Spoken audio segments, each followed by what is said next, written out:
Welcome to Burlap Teachers. Enjoy the video. You begin by preparing the images and opening the Sticker Maker app. You should import PNGs with transparent backgrounds. This preserves cut lines.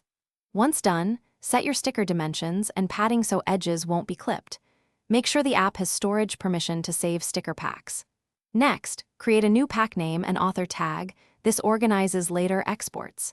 As you import, preview each image to confirm resolution and transparencies, because poor source files make cleanup much harder later. You now refine each sticker inside the editor.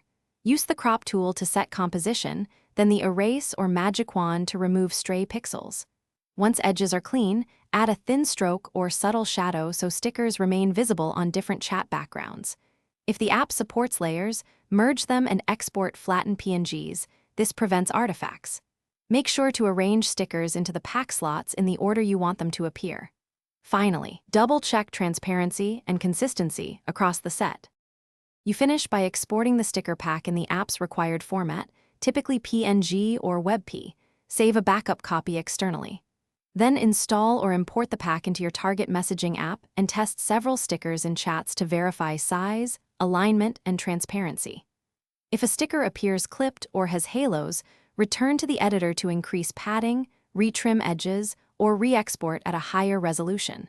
If colors look off, check color profile and export again.